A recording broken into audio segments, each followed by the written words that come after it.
नमस्कार दोस्तों, स्वागत है आप सभी लोगों का एक बार फिर से हमारे यूट्यूब चैनल में। दोस्तों, आज के इस वीडियो में हम आपको बताएंगे 15 जनवरी नंदी बुधवार के अचूक उपाय। आपको आज नंदी बुधवार के दीपक सभी को रात में जरूर जलाने हैं। इससे पूरा परिवार आपका खुश रहेगा। गणपति बाबा आपकी सभी मनोकामना पूर्ण करेंगे। विघ्नहर्ता आपके सभी दुखों को दूर करेंगे।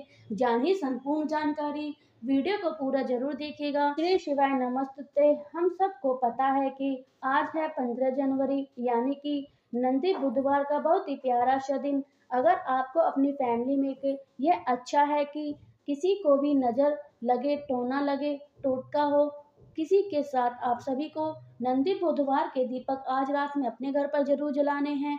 ठीक है ना? बहुत ही स्पेशल तरीके से आपको बताऊंगी। वीडियो को पूरा जरूर देखिएगा। ठीक है ना? चलिए सबसे पहले इसका नियम समझ लीजिएगा। हमें ज़रूरत पड़ेगी सबसे पहले इस उपाय के लिए किसी भी एक पत्ते की। ध्यान रखिएगा, जो आप पत्ता इस्तेमाल करेंगे वह तुलसी माता का पत्ता नहीं होना चाहिए। बाकी किसी भी वृक्ष का कोई भी एक पत्ता आप ले लेना है। ठीक है ना? पत्ता ले लिया। पत्ते पर कुछ भी आपको लगाना नहीं है, कुछ भी रखना नहीं है, सिर्फ उस पत्ते को लेने हैं। साथ ही साथ एक दीपक लेंगे। मैंने आपको जानबूझकर आप सभी को आटे का दीपक बताया है। आपको लेना होगा आटे का दीपक या मिट्टी का दीपक ले लें, उससे कोई मतलब नहीं है। लेकिन जो भी बत्ती इस्तेमाल करोगे वह दीपक का कौन सा होगा, वह आपकी होगी चौमुखी दीपक। जैसे मैंने आपको दिया मिट्टी के साथ दीपक में इस प्रकार से चौमुखी लगा सकते हैं। आटे का दिया हो सकता है उसमें। लेकिन सबसे बड़ी बात यह है कि इस दीपक के अंदर हमें डालना क्या है। नियम कहता है कि बुधवार के दिन तिल का तेल का दिया हमें लगाना चाहिए। कौन सा लगाओगे? तिल के तेल का दिया आपको लगाना है और चौमुखी बत्ती रखनी है। अब सबसे जरूरी बात यह आती है कि दीपक हमें लगाएंगे कहाँ पर, क्योंकि यह दीपक लगाना कब है? रात में लगाना है। अब अगर अब पॉसिबल है तो आप मंदिर चले जाओ तो बहुत अच्छी बात है। लेकिन अगर नहीं पॉसिबल है तो आपके घर में महादेव की शिवलिंग जरूर होगी। ठीक है ना? कहीं भी वहां पर लगा जाओ और इस दीपक को लगाओगे। सबसे पहला काम क्या करोगे, जो आपको पता है आपने इस्तेमाल किया है, चाहे वह कोई सा भी पत्ता हो, किसी भी वृक्ष का पत्ता हो, जो भी पत्ता आपने इस्तेमाल किया है उस पत्ते को पहले ऐसे रखना है। ठीक है? रखने के बाद में इसी पत्ते के ऊपर जो भी दिया आपने लिया है, मन हो मिट्टी का ले लो या आटे का ले लो, उसे चौमुख बत्ती आपको इस तरीके से लगानी है। और जब आप इन बत्ती को प्रज्वलित करोगे, किसका नाम का दिया लगाओगे?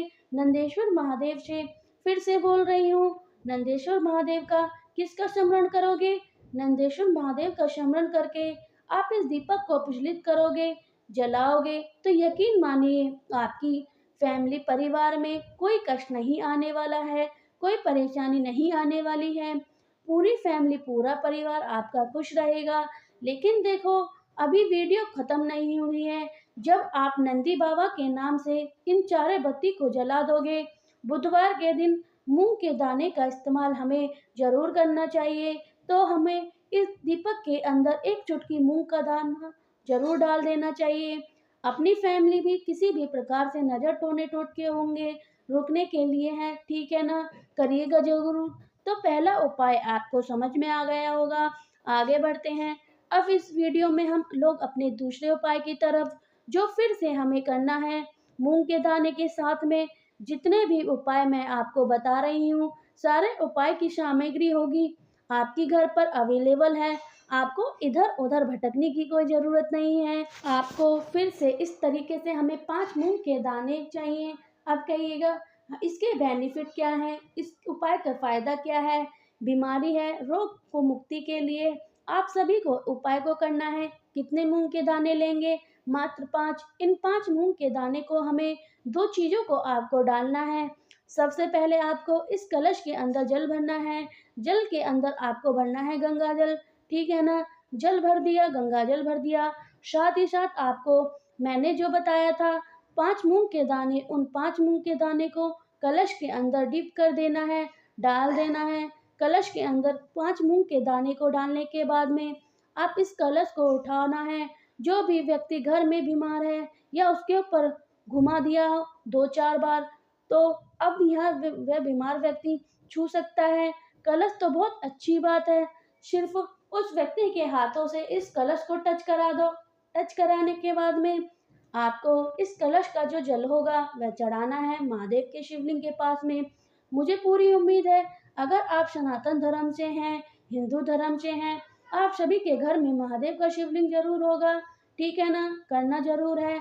देखिए आपको पता है कि महादेव का पूरा परिवार शिवलिंग के ऊपर विराजमान है, तो यह जो भी स्थान आपको बता रही हूँ, शिवलिंग के ऊपर माता अशोक सुंदरी का ध्यान है, ठीक है ना? यहीं पर माता अशोक सुंदरी के स्थान पर जो आपके पास में 5 मूंग के जल है, उसको आपको समर्पित करना है 6 बार। मेरी बात ध्यान से समझ में आ गई। नियम कहता है कि हमें नंदी बाबा के छठे पैर का चढ़ाना चाहिए, लेकिन हमें इस उपाय को कब करना है? अपने घर पर करना है। अब घर पर नंदी बाबा हैं, तो आप नंदी बाबा के उठे हुए पैर पर मूंग का जल चढ़ा सकते हैं।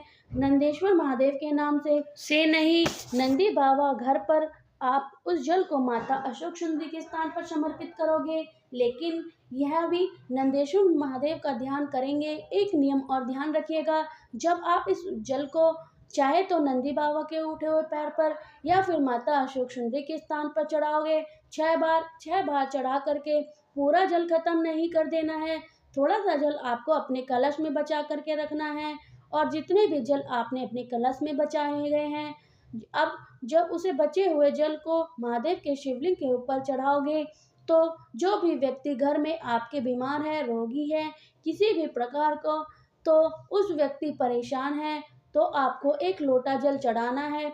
मतलब कि 1 लोटा जल मतलब जितना जल आपके कलश में बचा है, यकीन मानिएगा इस उपाय को आपको अपने बुधवार के दिन करके देखिएगा, तो आपके घर से रोग बीमारी कहाँ गायब हो जाएगी, आपको खुद भी पता नहीं चलेगा, ठीक है ना? करिएगा ज़रूर। 2 उपाय हमने समझा लिए हैं आपको, आगे बढ़ते हैं। इस वीडियो में हम सबसे इम्पोर्टेंट और सबसे महत्वपूर्ण उपाय की जो हमारा तीसरा उपाय है, बेनिफिट क्या है, कैसे करना है, सब कुछ बताऊँगी। जल्दी से कर दीजिएगा वीडियो को लाइक। जितने भी अभी चैनल पर सब्सक्राइब नहीं किया है, तो चैनल पर सब्सक्राइब करिएगा, बेल आइकन को ज़रूर दबाइएगा। कमेंट बॉक्स में ओम श्री शिवाय नमस्तुते ज़रूर लिखिएगा। और आप सभी को 2 चीज़ें लेनी हैं, तो आप लोगों को शमी का पत्ता लेना है और आपको लौंग लेनी है। सबसे पहले हम यही समझ लेते हैं कि हमें इस उपाय को करने जाते हैं, तो बेनिफिट क्या है? जैसे मान लीजिए शमी के पत्ते, मान लीजिए आपकी कोई भी परिवार का सदस्य है जिसको हर छोटी बातों को लेकर क्रोध आता है, और आप उस लोगों को, कुछ क्रोधी वाले व्यक्ति को ठीक करना है, यही करना है, सही करना है, तो आप सभी को इस उपाय को ज़रूर से ज़रूर करना है, ठीक है ना? इसके लिए हमें मात्र शमी के पत्ते की ज़रूरत पड़ेगी। शमी का पत्ता नहीं मिलता है तो आप बिल्कुल परेशान ना हो। आपके घर में कोई भी वृक्ष हो, उसको पत्ता ले सकते हैं, लेकिन तुलसी का पत्ता नहीं लेना है। बस एक चीज़ का ध्यान रखिएगा, आपको सबसे पहले लेना है शमी का पत्ता, आपको मिल जाए ठीक है। दूसरी बात, हमें लेनी है लौंग। कितनी लौंग लोगे? 2 लौंग का जोड़ा, यहाँ पर 2 जोड़ों की बात आती है, तो 1 जोड़ा हमें 2 लौंग और दूसरे जोड़े में हमें 2 लौंग, इसका मतलब कितने लौंग? 4 लौंग आपको लेने हैं, ठीक है ना? शमी का पत्ता और लौंग लेंगे, और उसके महादेव के शिवलिंग के पास लेकर जाओगे शमी के पत्ते को, और जिस स्थान पर जल नीचे गिरने वाला होता है उस स्थान पर चढ़ाएंगे, और जो आपके पास में लौंग है उस लौंग को माता अशोक सुंदरी के स्थान पर समर्पित करोगे। और फिर आपके परिवार में जो भी व्यक्ति लड़ाई झगड़ा करता है, यहाँ पर हटेश्वर महादेव का स्मरण नहीं करना है कि महादेव का कुंदुकुलम किलेश्वर महादेव के नाम से आप सभी को जल चढ़ाना है, ठीक है ना? करिएगा ज़रूर। इस उपाय को आपके घर में, परिवार में जिस भी प्रकार का कष्ट चल रहे होंगे, लड़ाई झगड़े को लेकर के, वह सारी समस्या आपकी कहाँ गायब हो जाएंगी, कब खत्म हो जाएंगी, आपको खुद को भी पता नहीं जान पाएंगे। तो करिएगा ज़रूर। 3 उपाय हो गए। सबसे आखिरी और बहुत ज़्यादा छोटे से उपाय हम लोग बात करते हैं, यह स्पेशली होगी आपकी किसी भी प्रकार की इच्छा को बहुत जल्दी पूरा करने के लिए। इसके लिए हमें 2 चीज़ की ज़रूरत पड़ने वाली है। सबसे पहले तो महादेव की प्रिय चीज़ हमें लेनी है, वह होती है बेलपत्र। तो सबसे पहले बेलपत्र ले लो। बेलपत्र के साथ में हमें दूसरी चीज़ लेनी है, वह होगी दूध, ठीक है ना? समझिएगा, जो भी दूध आपने लिया है, ठीक है ना? आप क्या करना है, उस दूध को महादेव के शिवलिंग के ऊपर ना चढ़ा करके, बल्कि उसी दूध की एक-एक बूंद बेलपत्र के तीनों पत्ते पर गिरानी है। जिसे मान लीजिए, देखो, गिरा दिया दूध, और दूध को आप इसी तरीके से दूध की एक-एक बूंदें इन पत्ते पर गिरा दें। फिर आप इस एक बेलपत्र को उठा करके तांबे के लोटे में जल भरिएगा और सीधा पहुंच जाइए महादेव के शिवलिंग के पास में, ठीक है ना? तरीका समझिएगा। चेहरा कोई सा भी दिशा हो, उत्तर दिशा, जो भी आपकी मनोकामना हो, जिस भी वजह से परेशानी चल रही है, उस मनोकामना का ध्यान करके कहीं और समर्पित नहीं करना है। बस एक नाम याद रखिएगा। पहले बेलपत्राम का तरीका समझिए, डंडी हो जाएगी माता अशोक सुंदरी की तरफ और पत्ती का पोजीशन हो जाएगा वो आपकी तरफ, ऐसा करना है। और फिर आप सभी लोगों को एक नाम याद रखना है, वह नाम है चंपेश्वर महादेव का। किसका नाम स्मरण करोगे? चंपेश्वर महादेव का ध्यान करके अगर आप इस उपाय को करते हैं, तो आपकी वर्षों पुरानी जो भी मनोकामना होगी, वह पूरी ज़रूर होगी। बाकी मैंने आप सभी को कोशिश की अच्छी तरीके की समझाने की। वीडियो को पसंद आई हो तो लाइक करिएगा। कुछ पूछना है, नहीं समझ में आया, तो नीचे कमेंट सेक्शन में पूछ सकते हो। और जो भी मेरी बहन भाई पहली बार आवाज़ सुन रहा है, चैनल को सब्सक्राइब करिएगा, बेल आइकन को ज़रूर दबाइएगा। श्री शिवाय नमस्तुते, हर हर महादेव, ओम नमः शिवाय।